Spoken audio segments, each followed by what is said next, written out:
하나님의 말씀은 야고보서 3장 16절로 18절입니다. 시기와 다툼이 있는 곳에는 요란과 모든 악한 일이 있음이니라. 오직 위로부터 난 지혜는 첫째 성결하고 다음에 화평하고 관용하고 양순하며 긍휼과 선한 열매가 가득하고 편벽과 거짓이 없나니 화평케 하는 자들은 화평으로 심어 의의 열매를 거두느니라. 이 시간에는 화평, 평화라는 제목으로 말씀을 묵상하겠습니다. 히브리어로 화평은 샬롬입니다. 샬롬은 충만, 완전함과 같은 어근을 갖는 단어입니다. 따라서 화평의 어근적 의미를 고려할 때 성경적 의미의 화평이란 하나님의 뜻이 온전히 이루어질 때 오는 상태를 가리킨다고 볼 수 있습니다. 그런데 죄는 하나님의 뜻이 온전히 이루어지는 것을 방해합니다. 인간은 본래 하나님의 자녀가 되도록 창조되었으나 죄로 말미암아 하나님과 원수가 되었습니다. 이런 상태는 인간의 존재 이유와 목적에 불일치합니다. 이로 인해 인간은 자기 자신과도 불화하게 되었고 여기에서 인간의 모든 문제가 비롯되었습니다. 결국 죄로 말미암아 무질서에 이르게 되었고 그 결과로 갈등, 투쟁, 전쟁 등이 발생하게 된 것입니다. 그러나 하나님은 어지러움의 하나님이 아니시오 오직 화평의 하나님이십니다. 그리하여 이런 인간 세상의 무질서를 해결하시기 위해 예수님께서 이 땅에 오셨습니다. 예수님 탄생 시의 천사들의 찬양은 바로 이런 예수님의 사명을 잘 드러내주고 있습니다. 누가복음 2장 14절에 지극히 높은 곳에서는 하나님께 영광이여 땅에서는 기뻐하심을 입은 사람들 중에 평화로다. 그러므로 평화는 결국 하나님의 선물입니다. 고대 히랍의 철인들은 화평이 인간적 노력에 의해 성취 가능한 것으로 믿었습니다. 욕망을 제거하고 감정을 죽이며 자족적 독립을 이룰 수 있다면 이 결과로 화평을 얻을 수 있는 것으로 생각했던 것입니다. 그러나 하나님께서 주시는 평화는 인간의 도덕과 수양을 통해 얻어지는 세속적 평화와는 그 질이 다릅니다. 화평의 헬라어 의미를 살펴보면 성경에서 말하는 화평을 이해하는 데 도움이 됩니다. 헬라어로 화평은 에이레네입니다. 화평의 헬라어 에이레네의 뜻은 첫째, 완전히 행복하고 완전히 안전한 삶에 완전한 만족과 평온과 평정을 나타냅니다. 시편 4편 8절에 내가 평안히 눕고 자기도 하리니 나를 안전히 거하게 하시는 이는 오직 여호와시니이다. 이사야 32장 17절에 의의 공유는 화평이여 의의 결과는 영원한 평안과 안전이라. 이처럼 화평의 헬라어 에이레네는 공포와 불안이 없는 삶의 평온의 의미를 내포하고 있습니다. 화평의 헬라어 에이레네의 뜻은 둘째, 관계의 완전성을 의미합니다. 삶의 모든 영역에서 바른 관계가 곧 평화입니다. 관계의 완전성의 견지에서 첫째, 하나님과의 바른 관계가 평화입니다. 인간 존재의 이유와 목적은 하나님을 기쁘시게 하고 영화롭게 하는 것입니다.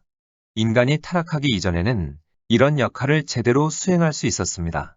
그러나 죄로 말미암아 이러한 좋은 관계는 깨어지고 하나님과 인간의 관계는 왜곡되고 말았습니다.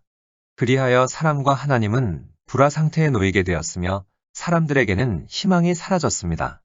죄로 말미암아 깨어진 하나님과의 평화를 성경의 저자들은 이렇게 묘사하고 있습니다. 이사야 48장 18절로 19절에 슬프다 내가 나의 명령을 듣지 아니하였도다. 만일 들었다면 내 평강이 강과 같았겠고 내 의가 바다 물결 같았을 것이며 내 자손이 모래 같았겠고 내 몸의 소생이 모래 알갱이 같아서 그 이름이 내 앞에서 끊어지지 아니하였겠고 없어지지 아니하였으리라. 시편 119편 165절에 주의 법을 사랑하는 자에게는 큰 평안이 있으니 저희에게 장애물이 없으리이다. 욥기 22장 21절에 너는 하나님과 화목하고 평안하라. 그리하면 복이 내게 임하리라. 로마서 8장 6절에 육신의 생각은 사망이요 영의 생각은 생명과 평안이니라. 이런 말씀들을 통해 우리가 기억해야 할 것은 무엇보다도 먼저 하나님과 바른 관계를 맺고 유지하도록 노력해야 한다는 것입니다. 예수를 믿고 하나님과 바른 관계를 유지할 때 평화를 누릴 수 있습니다. 하나님은 지금도 변함없이 우리와의 화평을 원하고 계십니다. 이사야 54장 10절에 산들은 떠나며 작은 산들은 옮길지라도 나의 인자는 내게서 떠나지 아니하며 화평케 하는 나의 언약은 옮기지 아니하리라. 너를 긍휼히 여기는 여호와의 말이니라. 같은 맥락에서 예레미야는 사람들을 향한 하나님의 생각은 평화임을 선포했습니다. 예레미야 29장 11절에 나 여호와가 말하노라. 너희를 향한 나의 생각은 내가 안하니 재앙이 아니라 곧 평안이여 너희 장래에 소망을 주려 하는 생각이라. 관계의 완전성에 견지해서 둘째, 사람들과의 바른 관계가 평화입니다. 히브리어로 친구는 레아입니다. 의미는 평안의 사람입니다. 이사야는 악인과 불의한 자들은 평화의 길을 알지 못한다고 정죄했습니다. 악인과 불의한 자들은 인간관계의 파괴자들입니다. 시편 34편 14절에 악을 버리고 선을 행하며 화평을 찾아 따를지어다. 시기, 질투, 분쟁, 불화 등은 대인관계에서 바른 모습은 아닙니다. 대개의 경우 사람들은 자기의 분수를 제대로 모를 때 남을 시기하거나 혹은 멸시하며 교만히 행하게 됩니다. 로마서 12장 3절에 내게 주신 은혜로 말미암아 너희 중 각 사람에게 말하노니 마땅히 생각할 그 이상의 생각을 품지 말고 오직 하나님께서 각 사람에게 나눠주신 믿음의 분량대로 지혜롭게 생각하라. 사람들 사이의 평화에 관하여 예수님께서는 마태복음 5장 9절에서 이르시기를 화평케 하는 자는 복이 있나니 저희가 하나님의 아들이라 일컬음을 받을 것이며 라고 말씀하셨습니다. 여기서 화평케 하는 자는 헬라어로 에이레노포이오스입니다. 의미는 평화를 만드는 자, 평화를 사랑하는 자입니다. 영어 성경에서는 피스메크로 번역했습니다. 그리스도인은 어느 형편과 처지에서든지 평화를 만들도록 노력해야 합니다. 그리할 때 비로소 하나님의 아들로 인정된다는 말씀입니다. 이 말씀을 바꾸어 생각하면 그 의미가 보다 명료해집니다. 우리가 예수님을 영접하여 하나님의 자녀가 되었는데 하나님의 자녀로서 평화를 도모하는 것은 의무라는 것입니다. 이 밖에도 사람들 사이에서 바른 관계를 맺음으로 평화를 도모하라고 하셨습니다. 히브리서 12장 14절에 모든 사람으로 더불어 화평함과 거룩함을 좇으라. 이것이 없이는 아무도 주를 보지 못하리라. 베드로후서 3장 14절에 그러므로 사랑하는 자들아, 너희가 이것을 바라보나니 주 앞에서 점도 없고 흠도 없이 평강 가운데서 나타나기를 힘쓰라. 베드로전서 3장 11절에 악에서 떠나 선을 행하고 화평을 구하여 이를 좇으라. 베드로전서 3장 11절을 다시 살펴보면 악에서 떠나 선을 행하고 화평을 구하여 이를 좇으라고 했는데 여기에서 구하여 헬라어 기본형은 제테오인데 화평이 우리의 모든 노력의 목적임을 보여주고 있습니다. 또 좇으라 헬라어 기본형은 디오코인데 이는 사냥꾼이 사냥감을 쫓아가서 잡듯이 화평을 추구할 것을 명하는 말씀입니다. 이런 말씀들을 염두에 둘 때 그리스도인은 이웃과의 바른 관계 속에 있는 것이 그리스도 안에서 발견되어야 합니다. 그리스도인이 해야 할 일이 많이 있지만 그중 중요한 것 중에 하나가 바로 사람들과의 바른 관계의 수립입니다. 화평케 하는 자는 하나님의 일을 하고 있는 것이며 반면에 문제나 말썽을 피우는 자는 신앙 상태가 바람직하지 않음을 보여주는 것입니다. 하나님과의 바른 관계, 사람들과의 바른 관계인 화평은 쉽게 또는 자동적으로 오지 않습니다. 그러나 우리가 힘써 화평을 구할 때 또 그것을 유지하기 위하여 힘을 기울일 때에 하나님께서는 분명히 이를 풍성히 허락하실 것입니다. 사람이 모든 관계에서 온전함을 이루고 유지하는 것은 쉬운 일이 아닙니다. 하나님과 사람들 사이에서 바른 관계를 맺으려면 올바른 일, 하나님이 원하시는 일, 하나님이 요구하시는 일을 해야 하기 때문입니다.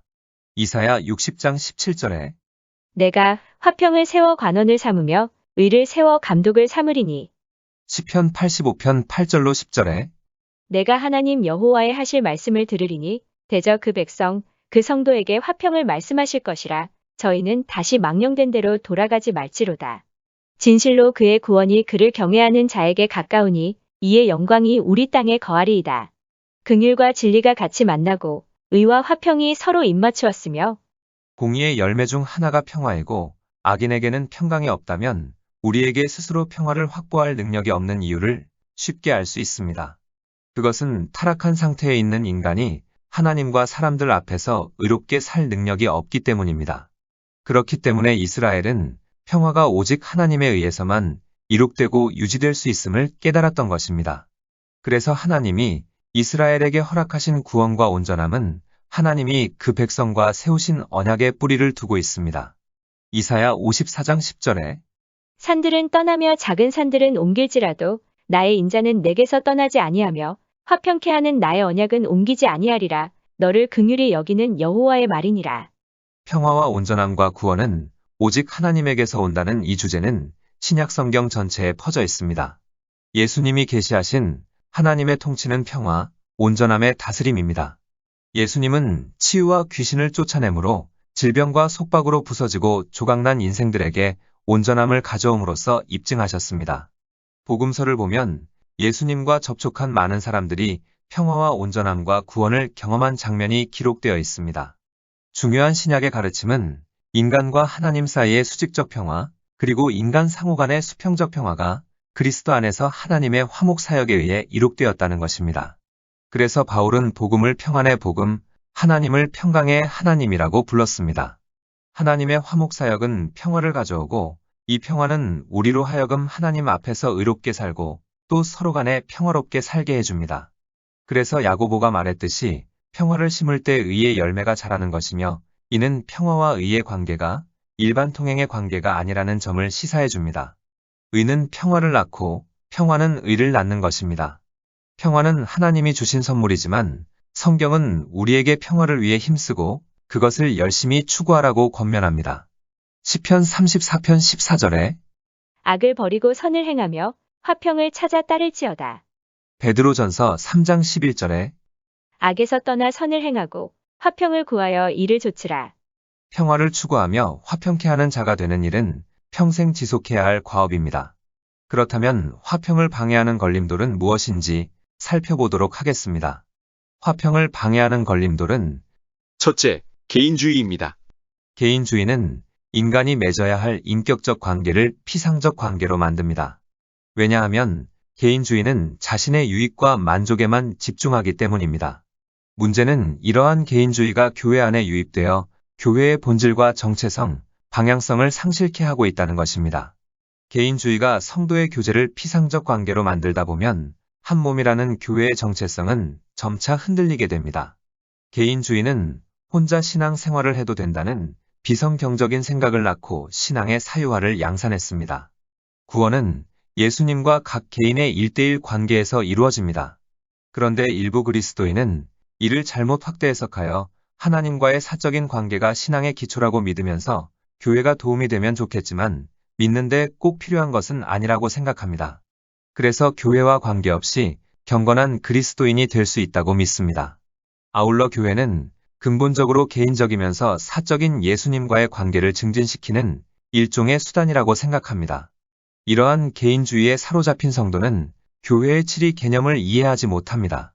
칠이 문제를 끄집어내면 교회가 무슨 권리로 예수님과 나와의 개인적이고 사적인 관계를 판단하느냐고 반항심을 가지게 됩니다. 하지만 교회는 그리스도의 몸으로 이루어진 성도 간의 연합체입니다. 교회 안에 들어온 개인주의는 첫째, 성도들과의 유기적인 관계성을 파괴합니다. 다른 사람이 자신의 삶 속에 개입하거나 접근하는 것을 용인하지 않을 뿐더러 개인의 의사결정에 다른 성도가 개입하는 것을 경계합니다. 결국 이러한 개인주의는 고독, 소외를 경험할 수밖에 없습니다. 고독과 소외는 공동체로부터 개인을 분리시켜 모래알 같이 소외된 개체로 존재하게 합니다. 이 고독과 소외는 인간성의 상실로 연결됩니다. 그리고 이러한 인간성의 상실은 사람들과의 유기적인 관계를 소홀히 여기고 인격적 관계망의 중요성을 와해시킵니다. 인격적 관계망이 파괴된 사람은 다른 사람과의 관계 속에서 오로지 자기 자신과 자아만을 중요하게 여기게 됩니다. 이러한 개인주의가 교회 안에서 성도 간의 관계를 피상적인 관계로 만들어버리고 성도 간의 교제가 성경의 본질적 가르침이라는 사실을 망각하게 됩니다. 결국 그리스도의 몸인 각 지체와 관계를 맺고 서로 사랑하고 서로 하나 되는 교제가 사라지는 것입니다. 교회 안에 들어온 개인주의는 둘째, 자신을 하나님과 교회보다 더 권위 있는 존재로 여깁니다. 개인주의화된 자아는 이전 세대들의 관심사였던 바른 믿음, 바른 행위, 바른 가치관에는 관심이 없습니다. 개인주의 안의 자아는 자신을 하나님과 교회보다 더 권위 있는 존재로 여깁니다. 이러한 자아로 점철된 개인주의는 권위를 불신하기에 교회와 성경의 가르침을 거부합니다.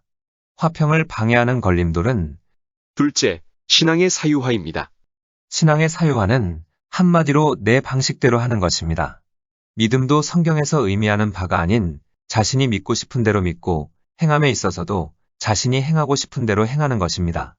이러한 신앙의 사유화는 성도와 교회와의 관계 속에서 하나님과의 관계 속에서 하나님, 나라와 회복의 관점에서 해석되어야 할 성경의 이야기를 외면합니다. 오직 자기 자신을 위한 신앙, 자기 자신을 위한 해석으로 신앙을 공적인 것에서 사적인 것으로 사유화시킵니다. 이는 하나님조차 자신을 위해 존재하는 하나님, 자기 자신의 기복을 위해 만들어진 하나님, 자기 자신의 생사화복을 위해 고용된 하나님으로 바라보게 됩니다. 그런데 성경은 개인의 신앙을 강조하는 것뿐만 아니라 공적인 기능도 강조하고 있습니다. 성경은 사회와 이웃과의 관계를 설명하며 그 사이에서 하나님의 백성이 하나님이 창조하신 세상 속에서 어떻게 하나님 나라를 이루며 어떻게 하나님 나라의 속성인 공의와 정의와 사랑을 실현하며 살아가야 하는지를 기록한 책입니다. 이처럼 성경은 공적인 신앙을 가르치고 있으므로 신앙의 사유화는 잘못된 것입니다. 화평을 방해하는 걸림돌은 셋째, 삶의 구획화입니다. 직장에 가면 직장에서의 규율과 규범이 있고, 사업장에 가면 사업장에서의 규율과 규범이 있고, 가정에 가면 가정에서의 규율과 규범이 있고, 교회에 오면 교회에서의 규율과 규범이 있습니다. 문제는 직장, 사업장, 가정, 교회에서의 규율과 규범이 다르다는 것입니다.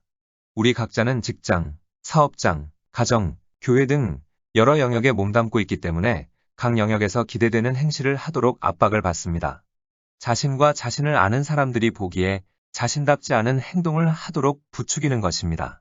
이런 경우 우리는 내가 아닌 다른 사람이 되기 쉽습니다. 그런데 우리의 문화적 환경은 자기가 처한 상황에 유연하게 적응하는 능력과 태도를 높이 평가합니다. 이러한 다중적인 자아와 정체를 어떤 사람은 즐기기도 하지만 어떤 사람은 자신의 정체성으로 인해 고통을 받기도 합니다. 그래서 우리가 각 영역에서 정신을 차리고 노력하지 않는다면 삶의 모든 영역에서 성령의 능력은 사라지고 말 것입니다. 화평을 방해하는 걸림돌은 넷째, 이익 우선주의입니다. 사회의 많은 단체를 살펴보면 마음이 통하는 사람들끼리 단체를 만들어 자신들의 이익을 최대한 도모하기 위해 영향력을 행사합니다. 문제는 사회생활을 통해 자신의 이익에 입각해서 보는 데만 익숙해져 있는 다중자아를 교회에 들고 와서 그 욕구를 채우려 한다는 것입니다. 우리는 자신에게 다음과 같은 질문을 던져봐야 합니다. 다른 성도들과 함께 예수 그리스도의 몸으로 모일 때 나는 누구인가? 내 영적인 필요를 채우는 일을 최우선으로 여기는 개인인가? 아니면 전체의 일부로서 서로 경쟁 관계가 아닌 공동체의 평안을 위해 서로 섬기는 지체의 일원인가? 이 질문에 어떠한 대답이 나오느냐에 따라 교회 생활이 달라집니다. 이익 우선주의는 교회 안에서 서로를 대하는 방식뿐 아니라 자신과 사회의 관계를 생각하는 방식에도 영향을 미칩니다. 일부 그리스도인 중에는 이익 집단처럼 행동하는 경우가 있습니다. 이러한 사람은 하나님과의 화평, 성도 간의 화평, 교회의 화평에는 관심이 없습니다. 다른 성도가 어떻게 되든, 교회가 어떻게 되든 수단과 방법을 가리지 않고 하나님을 이용해서라도 자신의 이익을 위한 목적만 이루면 되는 것입니다. 화평을 방해하는 걸림돌은 다섯째, 자신의 권리를 옹호하는 문화입니다. 오늘날 으뜸가는 도덕적 언어는 무엇할 권리를 운운하는 것입니다. 예를 들면 헌법에 정해져 있는 국민의 권리를 몇 가지 살펴보겠습니다.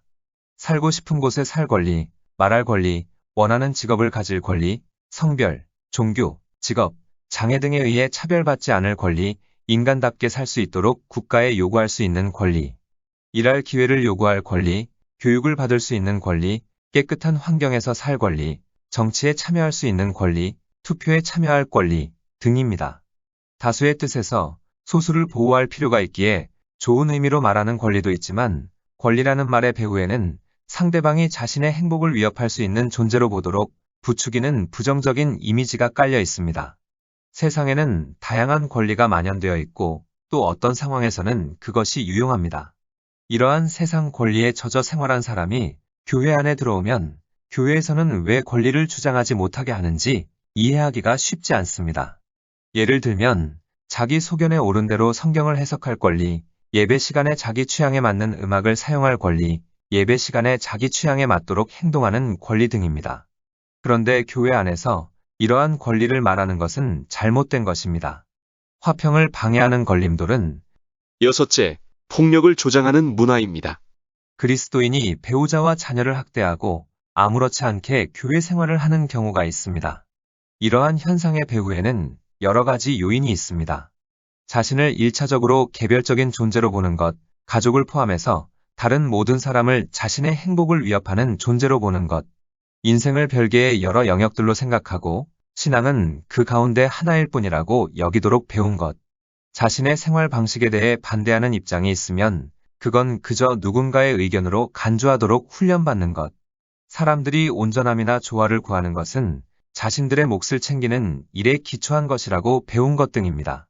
이러한 생각이 자리 잡으면 파편화된 자신의 삶이 줄 수 없는 안전과 안정을 제공할 것처럼 보이는 여하한 형태의 폭력을 사용하게 됩니다. 그렇다면 화평의 열매를 맺기 위해서는 어떻게 해야 하는지 살펴보겠습니다. 개인주의와 신앙의 사유화, 그리고 분쟁과 폭력을 조장하는 문화에서 그리스도인은 하나님의 성품을 반영하는 생활 방식을 자라게 해줄 자원이 필요합니다. 그런데 하나님의 은혜로 이러한 자원이 제공되어 있습니다. 그 가운데 몇 가지를 살펴보겠습니다. 화평의 열매를 맺기 위해서는 첫째, 예수와 함께 죽고 예수와 함께 부활했음을 깊이 인식해야 합니다. 우리는 죄스러운 욕망과 잘못된 생활 방식을 죽이는 일이 필요합니다. 자기 맘대로 하고 싶은 욕망을 죽이는 일은 세상에 알지 못하는 새로운 존재 양식을 가능케 한다고 바울은 말하고 있습니다. 갈라디아서 2장 20절에 내가 그리스도와 함께 십자가에 못 박혔나니 그런즉 이제는 내가 산 것이 아니요 오직 내 안에 그리스도께서 사신 것이라. 이제 내가 육체 가운데 사는 것은 나를 사랑하사 나를 위하여 자기 몸을 버리신 하나님의 아들을 믿는 믿음 안에서 사는 것이라. 바울은 고린도 교인들에게 우리가 한 성령으로 세례를 받아 한 몸이 되었음을 상기시켰습니다. 고린도전서 12장 13절에 우리가 유대인이나 헬라인이나 종이나 자유자나 다 한 성령으로 세례를 받아 한 몸이 되었고 또 다 한 성령을 마시게 하셨느니라. 따라서 그리스도의 몸과 그 몸의 지체들 사이를 갈라놓는 일은 잘못된 것입니다. 어느 하나가 없이는 다른 하나도 있을 수 없기 때문입니다. 이 양자는 서로를 구성해주는 관계입니다. 이는 교회가 그리스도의 몸이라는 은유로부터 우리가 배울 수 있는 중요한 교훈입니다. 성경은 오늘날 개인주의가 만연한 그리스도인을 향하여 평안의 매는 줄로 성령의 하나 되게 하신 것을 힘써 지키라고 권고하고 있습니다. 이는 우리가 자아와 욕망에 대해 죽을 때에야 하나님과 이웃과 화평을 누리게 된다는 것입니다. 화평의 열매를 맺기 위해서는 둘째, 서로 덕을 세워야 합니다. 우리는 그리스도 안에서 누리는 자유를 그리스도의 몸을 세우는 기회로 삼아야 합니다. 바울은 빌립보 교인들에게 예수 그리스도의 마음으로 자기 일을 돌아볼 뿐더러 또한 각각 다른 사람들의 일을 돌아보라고 했습니다. 빌립보서 2장 4절로 5절에 각각 자기 일을 돌아볼 뿐더러 또한 각각 다른 사람들의 일을 돌아보아 나의 기쁨을 충만케 하라. 너희 안에 이 마음을 품으라. 곧 그리스도 예수의 마음이니. 또 로마 교인들에게도 그들의 자유를 교회 내의 분열과 혼란을 삼는 기회로 이용하지 말고 또 형제나 자매를 넘어지게 하지 말라고 경고했습니다. 바울이 고린도 교회 소속 문제에 대해서도 질책을 했습니다. 교인들 상호 간에 일어난 분쟁을 이방인의 법정으로 끌고 가는 것은 교인들이 다른 형제 자매들과의 관계를 경히 여기고 개인적인 권리와 이익을 더 중요시하기 때문이라고 말하고 있는 것입니다. 고린도전서 6장 6절로 8절에 형제가 형제로 더불어 송사할 뿐더러 믿지 아니하는 자들 앞에서 하느냐? 너희가 피차 송사함으로 너희 가운데 이미 완연한 허물이 있나니 차라리 불의를 당하는 것이 낫지 아니하며 차라리 속는 것이 낫지 아니하냐? 너희는 불의를 행하고 속이는구나. 저는 너희 형제로다. 바울의 이 말에 대해 내게 그럴 권리가 있는데 그렇게 하지 말아야 할 근거가 어디 있는가라고 반발할 수 있습니다. 그러나 이러한 태도는 다른 사람을 자신의 행복을 위협하는 존재로 보고 자신의 행복을 보호하는 것을 최우선으로 여기고 있는 것입니다. 화평의 열매를 맺기 위해서는 셋째, 서로 권고해야 합니다. 우리가 세상의 개인주의 사상에 물들어 자신이 하나님 앞에 홀로 서는 개별적인 존재라는 착각을 품고 있다면 훈계하고 교정하려는 다른 그리스도인의 노력을 부당하게 여기며 당신이 무슨 자격으로 나에게 훈계하느냐고 따지게 될 것입니다. 이건 나와 하나님과의 문제니 참견 마세요라는 생각은 세상에서는 맞을지 모르지만 그리스도 안에서는 잘못된 생각입니다. 예수님은 값싼 평화를 주러 온 것도 아니고 깊이 뿌리박힌 문제와 분열들을 보고도 못 본 채 하러 온 것도 아닙니다. 예수님은 자신이 온 것이 평화가 아니라 분열을 주러 왔다고 말씀하셨습니다. 누가복음 12장 51절로 53절에 내가 세상에 화평을 주려고 온 줄로 아느냐. 내가 너희에게 이르노니 아니라 도리어 분쟁케 하려 함이로라. 이후부터 한 집에 5사람이 있어 분쟁하되 셋이 둘과 둘이 셋과 하리니 아비가 아들과 아들이 아비와 어미가 딸과 딸이 어미와 시어미가 며느리와 며느리가 시어미와 분쟁하리라. 예수님은 우리가 기대했을 법한 나는 어떤 갈등과 대결도 일으킬 필요가 없도록 그 싹을 없애기 위해서 왔다. 나는 그저 모두가 조화롭게 살고 자유로이 서로의 단점과 잘못을 무시하고 다른 무엇보다도 서로 잘 대해 주기를 바랄 뿐이다는 이러한 말들을 하신 적이 없습니다. 그리스도인은 공동의 목적을 위해 그리스도의 마음을 품도록 부름받았습니다.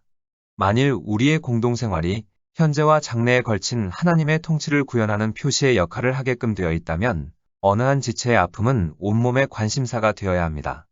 그래서 바울은 고린도 교인들에게 다음과 같이 말했습니다.